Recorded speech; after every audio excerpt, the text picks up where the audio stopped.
You just view him differently. And throughout the years in covering the league, those are all the things that I've consistently heard. I'm talking fear factor. Fear factor. That's just not something that has ever been associated with him. What I'm saying is we're talking about the greatest player who ever played the game, which I believe to be Michael Jordan. Let's make something clear from the jump. When we talk about greatness in basketball, the conversation always circles back to two names, Michael Jordan, LeBron James. But let's not pretend this is a coin toss. Let's not act like the debate is neck and neck. Stephen A. Smith, one of the most vocal, respected, and controversial voices in all of sports media, has laid down a truth so powerful, so undeniable, that it slices through the fog of delusion. He did not stutter. He said, "Nobody ever feared LeBron like they feared Jordan." Let that settle in your chest. It is not about stats. It is not about longevity. It is not about rings alone. It is about something deeper. Reverence, terror, psychological dominance, that aura that made grown men tremble at the thought of facing Jordan. LeBron does not have it. And Stephen A. is here to remind the world of that fact. This episode of NBA Showdown is not for the faint-hearted. It is for the truth seekers, the real ones who remember what the NBA used to feel like when Jordan was king. 12 quotes, 12 sections, one truth. Jordan was feared. LeBron never was. Make sure to like, subscribe, and slam that notification bell, because we are bringing you the heat every time. Now let's get into it. Stephen A. Smith kicked off his assessment by reminding everyone how we judge players in real time. In 2011, when LeBron collapsed on the biggest stage against the Dallas Mavericks, the entire world had something to say, and we were not wrong. At that particular moment, what was said about LeBron's failure was valid. He shrank. He disappeared. He looked nothing like the king he was proclaimed to be. And this moment stuck, because when greatness falters under the spotlight, people remember. Jordan never gave us that moment. That moment where he looked unsure. That moment where he deferred. That moment where he backed away from the responsibility of greatness. LeBron did. And Stephen A. is calling out the revisionists who try to erase history. Jordan's legacy was built on rising in the fire. LeBron had a meltdown in it. We chronicle deeds when they happen. And LeBron's 2011 failure created a permanent stain on his aura. Greatness is judged not just by highs, but by how one responds in moments of failure. And what we saw in 2011 gave birth to the truth. LeBron was never feared like Jordan because Jordan never gave you a reason not to fear him. We chronicle the deeds when they transpire. You know, when we looked at LeBron in 2011, when that happened, that's what we said at that particular moment in time. Stephen A. Smith is not blind to LeBron's evolution. He acknowledges that LeBron grew, matured, and showed his greatness after his collapse. But the key point here is the timeline. Greatness that grows into itself is not the same as greatness that arrives fully formed. Jordan entered the league with fire in his eyes and fury in his soul. By the time he won his first title, nobody questioned his killer instinct. It was already etched in the minds of every opponent. LeBron, on the other hand, had to learn how to be great. He had to evolve into dominance. That matters, because fear is not retroactive. Players feared Jordan the moment he stepped on the floor. With LeBron, they respected the improvement. They saw the growth, but they did not fear him. Stephen A. is making a psychological distinction. You can respect someone's skill, admire their development, even praise their dominance in hindsight, but you do not fear someone who had to find their way over time. You fear the assassin who came into the room ready to kill. Jordan did that. LeBron needed years to find that edge, and that delay cost him the reverence that Jordan commanded from the beginning. 5, 6, 8 years. At that moment, what you said, what I said, what we all said was accurate. And then he grew and showed his greatness. Now, Stephen A. drops the hammer. He poses the rhetorical dagger that cuts through all the noise. How can a man who has lost 6 times on the biggest stage be put in the same breath as Michael Jordan? That question alone should end the GOAT conversation for good. LeBron's finals record is not a blemish. It is a wound that never heals. Jordan was 6 for 6, never needed a Game 7, never allowed the title to slip from his hands. LeBron, on the other hand, has tasted defeat on the grandest stage more times than he has won. That matters, because fear comes from dominance. And dominance means delivering when everything is on the line. You cannot lose 6 championships and still be feared like the man who never failed. Stephen A. is not being petty. He is being precise. The comparison collapses under the weight of reality. You do not get to eclipse a perfect legacy with a flawed one. The moment you lose in the finals, especially multiple times, you strip yourself of that untouchable status. Jordan never let that happen. That is why opponents feared him, because he never let greatness slip through his fingers. LeBron did. Again and again. A guy that lost 6 championships has an opportunity in his career to eclipse Michael Jordan? Is that what you're saying? When Stephen A. Smith says he is not trying to disrespect LeBron, he is offering a warning before the blow, because what comes next is not disrespect, it is truth that hurts. Stephen A. is frustrated with the crowd that acts like declaring Jordan the greatest is somehow outdated or offensive. That mindset is delusional. Jordan being the GOAT is not a hot take, it is the default. The burden of proof is not on those who believe Jordan is #1. The burden lies with those who dare to say otherwise. And yet, we have this growing crowd of LeBron LeBron disciples trying to flip the script. They act like Jordan fans are being blasphemous for holding the man who never failed on the biggest stage above the man who has 6 finals losses. Stephen A. is done with the gaslighting. He is done with the narrative shifting. This is not disrespect. It is reverence for what Jordan achieved and how he did it. No player in the history of the sport commanded the fear and respect Jordan did. He made the league bow down. LeBron never had that kind of chokehold on the culture. So when Stephen A. defends Jordan's place at the top, he is not tearing down LeBron. He is guarding the throne that was never truly challenged, because to suggest otherwise is not just disrespectful to Jordan, it is disrespectful to reality. About MJ, for example, and obviously he's the one person that draws those comparisons. What ultimately comes up short is the level of fear that was instilled. Stephen A. brings nuance. He is not blind to the facts. He acknowledges that LeBron ran into a buzzsaw in Golden State. That team with Durant was nearly unbeatable. But here is the point that separates the great from the feared. Jordan never had to be excused. He never needed the benefit of the doubt. He never faced a finals opponent where people said, well, you cannot expect him to win that one. That phrase never applied to Jordan because he set the bar so high. You expected victory no matter the odds. With LeBron, the narrative constantly bends to protect him. He lost because the team was too good. He lost because he did not have enough help. He lost because circumstances were impossible. That is the difference. Fear does not make excuses. Fear demands results. Jordan walked into every series with the weight of expectation and still came out unscathed. LeBron gets sympathy. Jordan got reverence. When opponents saw Jordan, they did not think about the roster around him. They feared the man. They feared what he would do. That psychological edge does not exist with LeBron. The excuses become the shield. But shields are for mortals. Jordan was the storm. And storms do not ask for understanding. They ask for shelter. That is what fear looks like. You didn't mess with MJ. You didn't come at MJ like that. You didn't do stuff like that. People, and I'm not talking about Isaiah Stewart, I'm just talking about period in terms of opponents and how they come at you. Let us not pretend LeBron is anything short of spectacular. Stephen A. Smith is the first to give the man his flowers. At 39, putting up over 25 points a game is no small feat. He is a physical marvel, a once-in-a-generation specimen who redefined what longevity means in the NBA. But again, that is not the argument. Being phenomenal does not mean you were feared. Longevity is impressive. Fear is different. Jordan did not need to play until he was 39 to cement his status. He did not stretch his career to chase records. He got in, dominated, and left a myth. LeBron's greatness is based on accumulation.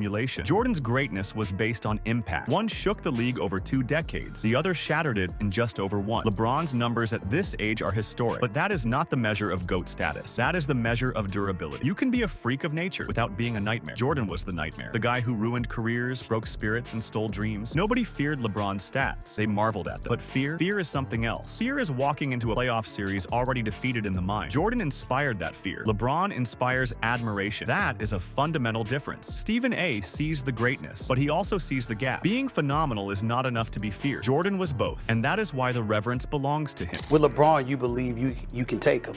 You believe he can be had, whether it's because of the teammates around him, the system he's playing in, the people that, whatever skill set you bring to the table. When Stephen A. Smith points to how players looked at Kobe Bryant, he is revealing a truth you are brave enough to confront. There is a difference between admiration and intimidation, between respect and reverence. When Kobe stepped on the court, he carried a mystique that mirrored Michael Jordan's. He had that cutthroat aura, that obsession with winning, that relentless mentality that broke opponents before the game even started. Players did not just prepare to guard Kobe. They mentally braced themselves for war. They feared his wrath. They feared his killer instinct. They feared what he would do to their legacy if they got in his way. That was the kind of energy Jordan had. And that is exactly what LeBron James has never had. Stephen A. does not say this to discredit LeBron's greatness. He says it to draw a clear line between legacy and legend, between being dominant and being feared. Kobe, like Jordan, played with a venom that infected the entire game. You could feel it in the crowd. You could see it in his opponent's eyes. They respected him, but they also dreaded him. He was unpredictable, merciless, and surgical. The type of player who would score 60 just to remind you that you are not on his level. LeBron does not instill that same kind of panic. He is respected globally. He is celebrated universally. But fear, that is a different category. No one enters a series against LeBron trembling at the thought of what he might do to them personally. They worry about his numbers. They worry about his passing. But they do not fear his mindset. They do not fear that killer glare Kobe had, that aura Jordan wore like armor, that energy that made every possession feel like a test of survival. Stephen A. understands basketball greatness better than most. And when he places Kobe in that category of fear and leaves LeBron out, it is not bias. It is observation. Because reverence comes from danger. And while LeBron may have dominated stat sheets, Kobe and Jordan dominated psyches. That is what separates the feared from the admired. That is why Stephen A. keeps repeating it. Kobe scared people. LeBron never had. You just view him differently. And throughout the years in covering the league, those are all the things that I've consistently heard.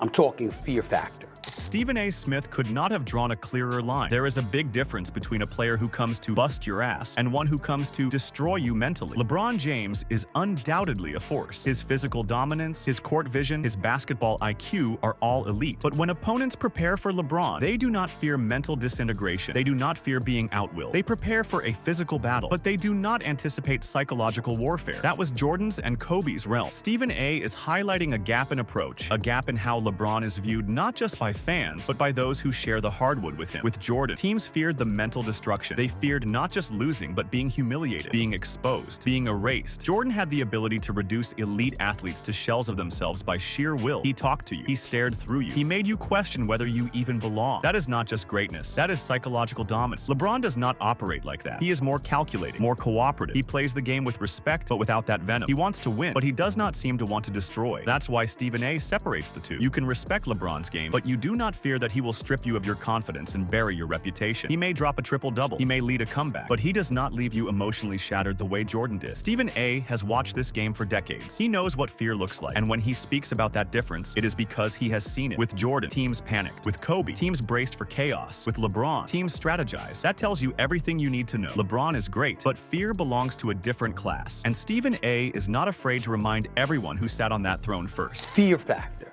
That's just not something that has ever been associated with him. Stephen A. Smith is not just analyzing, he is declaring. When he says that's what they felt with Jordan, he is speaking about a raw, unshakable truth. Jordan and Kobe didn't just step on the court to win. They stepped on the court to impose their will, and opponents felt that. They did not just see a player, they saw a force, a presence, a killer in sneakers. That is what created the fear. With Jordan and Kobe, there was no mercy, no let-up, no moment to breathe. Once they had you wounded, they hunted the kill. That kind of mindset is rare. It is what separated them from every other superstar. It is why they are still spoken of in reverent tones, because they played the game like warriors, and they broke you from the inside out. LeBron, despite all his greatness, never elicited that feeling. He might dominate a series, he might overwhelm a defense, but he does not break psyches. That is not his game. That is not his nature. He is a leader, a facilitator, a powerful scorer, but not a destroyer. And that is why Stephen A. keeps drawing this line. Fear comes from the threat of destruction. Jordan and Kobe destroyed people. LeBron outplayed them. The gap is emotional, psychological, and cultural. Stephen A. is not attacking LeBron's legacy. He is preserving the truth. He is protecting the sacred status of what Jordan and Kobe represented. Because when players themselves speak about those legends, you hear the same tone. The awe, the reverence, the fear. That energy does not surround LeBron. And that is not hate. That is the game talking. That is legacy speaking for itself. Nobody's ever challenged LeBron like that. Why would they? Nobody could challenge him. I forgot who it was, the center that played for the Chicago Bulls when he shoved LeBron to the ground, pushed him to the floor when he was in Miami, but that's neither here nor there. Stephen A. Smith does not mince words when he draws the contrast. Michael Jordan and Kobe Bryant didn't just aim to win, they aimed to annihilate, to humiliate, to dismantle your spirit and stomp on what remained. That mindset is what made them feared beyond belief. That mentality is what made defenders and rivals look at the clock, praying for the game to end. With those two, there was no backing off, no sportsmanship until the final buzzer. You were prey, they were predators. Simple as that. Now look at what Stephen A. says about LeBron. He is not attacking LeBron's talent. He is not denying the championships or accolades. He is highlighting the absence of that ruthless killer mentality. He is pointing to the feeling opponents have when they see LeBron. And that feeling is not fear. It is not dread. It is not, he's about to embarrass me on national TV and laugh while doing it. It is respect. Deep earned respect, but not fear. When you played against Jordan, you expected psychological trauma. When you faced Kobe, you prepared for a night of endless pressure. But with LeBron, players know he's coming to play hard, to lead, to score, to pass, and to rebound. What they do not prepare for is annihilation. That's the missing piece. That's the ingredient that separates legends from deities. Stephen A. understands that greatness wears different faces, but he also knows that basketball culture is built on intangibles, on energy, on presence, on intimidation. Jordan and Kobe brought that every single night. They hunted weaknesses. They exploited insecurities. They wanted to ruin you. That is what made them immortal. That is what made them feared. LeBron, for all his brilliance, has never given off that energy. And that is not a knock. It is a distinction, a clear, bold line between dominance and destruction. Stephen A. is not creating narratives. He is preserving legacy. He is explaining to the new generation what reverence actually looked like. And he is right. Jordan and Kobe were about annihilation. LeBron is about elevation. There is a difference. One generates admiration. The other generates fear. Played against LeBron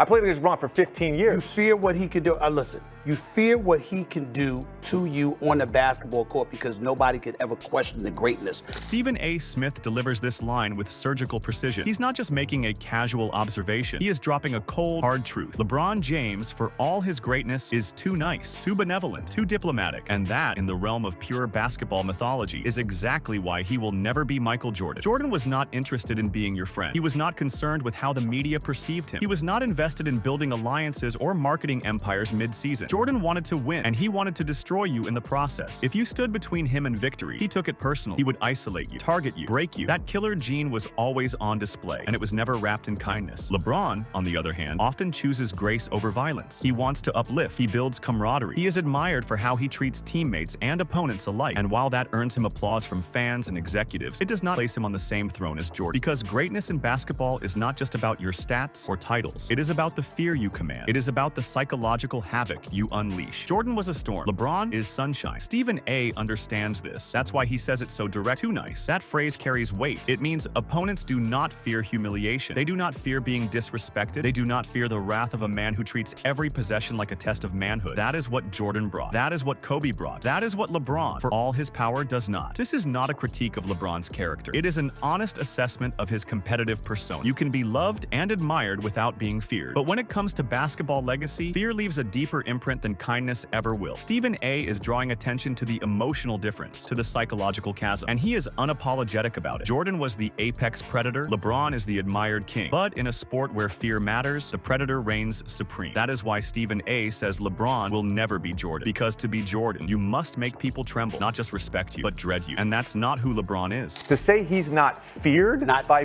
players? Not feared. I don't know whether to believe that you believe what you're saying. I do believe that's crazy. Well, it's not crazy. It's not. That's crazy. It's not crazy, and you know better. You know better. But hold on. Really, But in a situation, if you're talking physical confrontation. No, I'm not. Listen. Physical confrontation. Listen. Well.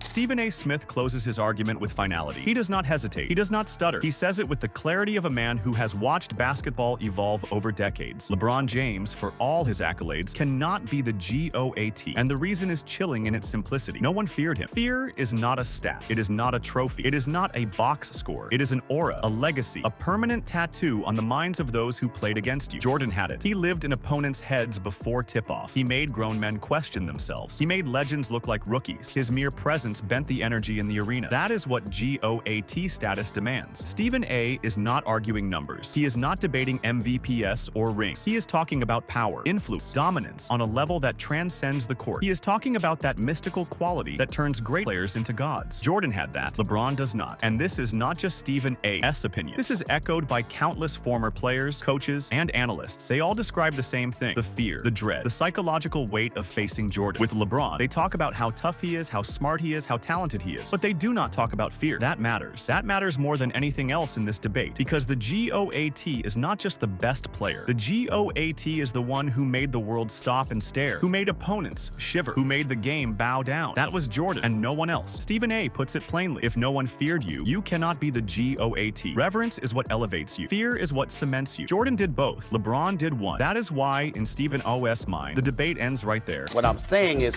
we're talking about the greatest player who ever played the game, which I believe to be Michael Jordan. Stephen A. Smith has never been afraid to speak the truth, no matter how uncomfortable it might be for fans or media. And in this debate, he has drawn the line in bold ink. Michael Jordan is the standard, not just because of rings, not just because of scoring titles, but because of fear, because of the reverence he commanded, because he did not just beat you, he unmade you. LeBron James is a once-in-a-generation talent. No one denies that. His resume is historic. His body of work is legendary. But greatness alone does not make you the GOAT. You need something darker, something more primal. You need fear. You need that edge that made opponents shrink and fans rise to their feet before the ball was even tipped. Stephen A. has made it clear. LeBron is admired, Jordan was feared, and in the kingdom of basketball, fear rules. Reverence reigns. And that throne still belongs to the man in Chicago red, the man who broke souls and built a legacy that not even time can touch. That man is Michael Jordan. And that is why, no matter how loud the debate gets, Stephen A. Smith will always bring it back to the truth. The game knew fear, and that fear wore number 23.